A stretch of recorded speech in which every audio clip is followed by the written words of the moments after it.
இந்த வீடியோவில் mechatronics and IoT okay ME3791 okay mechatronics and IoT regulation 2021க்கான important questions மட்டும் நான் சொல்கிறேன் ஓகே. இதை பேஸ் பண்ணி நோட்ஸ் அவைலபிளாக இருந்தால் நோட்ஸ் யூஸ் பண்ணிக்கோங்க ஓகே. அப்புறம் ஃபஸ்ட் யூனிட் மெக்கட்ரானிக்ஸ்னால் என்ன, அது எப்படி mechanical field, electrical field, computer engineering பிரின்சிபல்ஸில் யூஸ் ஆகுது அப்படிங்கிறது. அடுத்து டிரான்ஸ்டியூசர்னால் என்ன, சென்சார்ஸ்னால் என்ன, அதோட டிஃப்ரென்ஸு, ஸ்டாட்டாக் அல்லது dynamic characteristics of transducer and sensors okay. Transducer சென்சார்ஸ்னாவோட டிஃப்ரென்ஸு ப்ளஸ் அதோட ஸ்டாட்டிக் டைனமிக் கேரக்டரிஸ்டிக் ஓகே.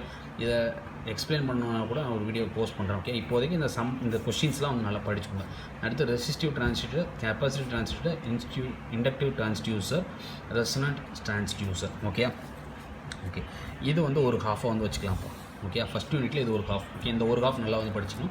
இல்லை கொஞ்சம் மார்க் பூஸ்டப் பண்ணணும், இல்லை எனக்கு கொஞ்சம் சேஃப் சைடுக்குன்னு பார்த்தீங்கன்னா இந்த ஹாஃபையும் நல்லா வந்து படிச்சுக்கணும் ஓகே. ஏதாவது ஒரு ஹாஃப் ஓகே, பாதி துண்டாக வந்து படிச்சுக்கோங்க. இதில் வந்து ஃபுல்லாக சென்சார்ஸை பேஸ் பண்ணிடலாம், அதில் டிரான்ஸ்டியூசர்ஸ் பேஸ் பண்ணி இதில் ஃபுல்லாக சென்சார்ஸ், பீசோ எலக்ட்ரிக் சென்சார்ஸ், அது வைப்ரேஷன் அனாலிசிஸ் எப்படி பண்ணுறோம், ஃபோர்ஸ் மெஷர்மெண்ட் எப்படி பண்ணுறோம், அல்ட்ராசோனிக் சென்சார்ஸில் டிஸ்டன்ஸ் எப்படி மெஷர் பண்ணுறோம், ஆப்ஜெக்ட் எப்படி டிடெக்ட் பண்ணுறோம், அடுத்து சாலிட் சென்சார்ஸ், இது மூணுத்துக்கான ஃபங்க்ஷனு, பிரின்சிபல்ஸு, அப்ளிகேஷனு, அட்வான்டேஜஸ், இது எல்லாத்தையும் படிச்சிங்கன்னா ஒரு 3 கொஷின் படித்தாலே இந்த ஹாஃப் முடித்த மாதிரி ஆகும்.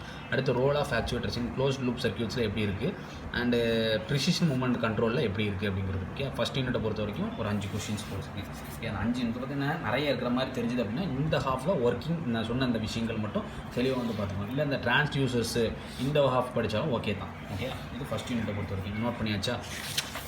அடுத்து செகண்ட் யூனிட்டை பொறுத்த வரைக்கும் ஆப்ரேஷனல் ஆம்பிளிஃபையர்னு என்ன, அடுத்து இன்வெர்ட்டிங் ஆம்பிளிஃபையர்னு என்ன, நான் இன்வெர்ட்டிங் ஆம்பிளிஃபையர்னு என்ன, அதோட கம்பேரிசன், அடுத்து இந்த ஆம்பிளிஃபையர்ஸை பேஸ் பண்ணி ஒரு கொஷின் கண்டிப்பாக வந்து வரும் ஓகே. இது வரைக்கும் ஒரு ஹாஃப் கூட வச்சுக்கலாம், இது வரைக்கும் ஒரு ஹாஃப் கூட வச்சுக்கலாம் ஓகே. வீட்ஸ்டோன் பிரிட்ஜ் ஆம்பிளிஃபையர், அடுத்து இன்ஸ்ட்ருமெண்டேஷன் ஆம்பிளிஃபையர், அதில் டிசைன் கன்சிடரேஷன் எப்படி கன்சிடர் பண்ணுவோம், அடுத்து பெர்ஃபார்மன்ஸு எப்படி இருக்குதுன்னு பார்த்தீங்கன்னா ப்ராக்டிக்கல் லைஃப்பில் எப்படி இருக்குது அப்படின்னா பிஐடி அது எப்படி ஒர்க் ஆகுது ஓகே. இது ஒரு ஹாஃப் செகண்ட் யூனிட். அடுத்து வந்து பார்த்திங்கன்னா ப்ரொடக்ஷன் சர்க்யூட்ஸ், அது இம்பார்ட்டன்ட் எலக்ட்ரானிக் சர்க்யூட்ஸில் எப்படி யூஸ் ஆகுது, அடுத்து ஓவர் வோல்டேஜ் ப்ரொடக்ஷன் அது OCB okay, over voltage current production, அடுத்து ரிவர்ஸ் போலரிட்டி ப்ரொடக்ஷன், அடுத்து ஃபில்டரிங் சர்க்யூட் கொஞ்சம் முக்கியமானது ஓகே.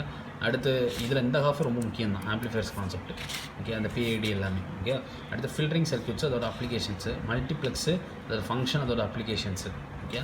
அடுத்து டேட்டா அக்யூசியேஷன், இந்த டேட்டா இந்த இடத்துலேருந்து பார்த்திங்கன்னா வச்சுக்கோங்களேன், இது ரொம்ப ரிப்பீட்டடாக ரொம்ப முக்கியமாக வந்து கேட்டுருக்காங்க. எலக்ட்ரானிக் ஸ்டூடெண்ட்ஸ் கேட்டிங்கன்னா தெளிவாக தெரியும். இந்த பிஎல்சி, இந்த டேட்டா டிஏஎஸ், அதோட டேட்டா அக்யூசியேஷன் டெக்னாலஜி நவு ட்ரெண்ட்ஸில் எப்படி என்னென்ன மாதிரி யூசஸ் ஆகிக்கிட்டு இருக்குது. அடுத்து இன்புட் அவுட்புட் ப்ராசஸிங் இன் பிஎல்சியில் ஓகே. இந்த ஹாஃபும் ரொம்ப முக்கியம் okay.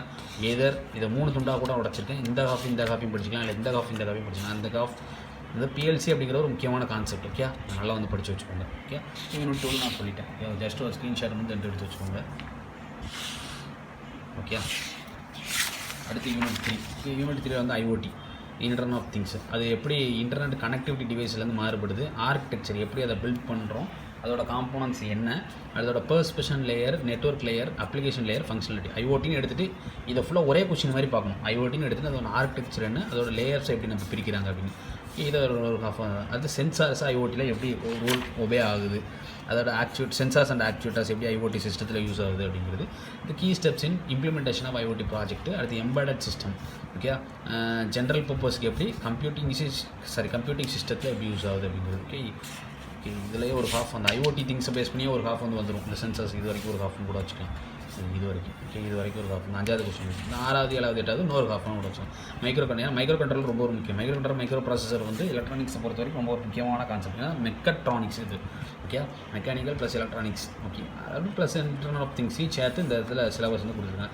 Single seat micro controller, அதோட ஆர்கிடெக்சர் என்ன, மைக்ரோ கண்ட்ரோலரில் சிபியூவோட மெமரி, இன்புட் அவுட்புட் பார்ட்ஸை பற்றி எக்ஸ்பிளைன் பண்ணுங்க அப்படின்னு சொல்லுவாங்க ஓகே. எம்பெடட் இந்த ஹாஃபும் ஒரு முக்கியம் ஓகே. இந்த ஹாஃபும் படிச்சுக்கோங்க, இல்லை 2-3 கொஷின் கூட விட்டாலும் பரவாயில்ல ஓகே. நோட் பண்ணிக்கோங்க.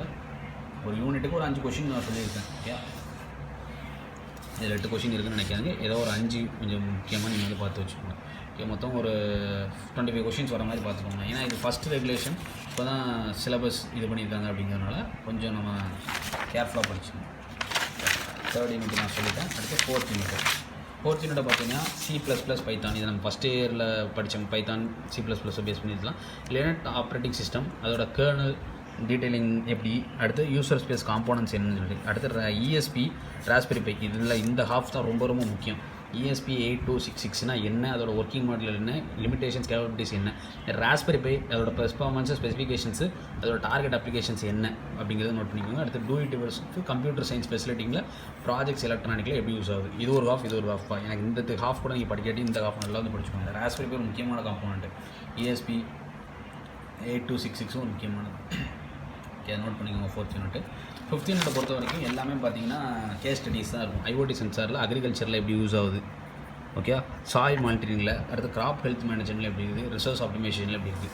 ஓகே, ஒரு கொஷின் படிச்சுட்டு அதுக்கு ரிலேட்டடாக எல்லாமே இருக்கும். இதில் இது ஃபஸ்ட்டுமே ஒரு half anti braking system, electronic brake distribution system, adaptive cruise control. Okay, இது முக்கியமானது.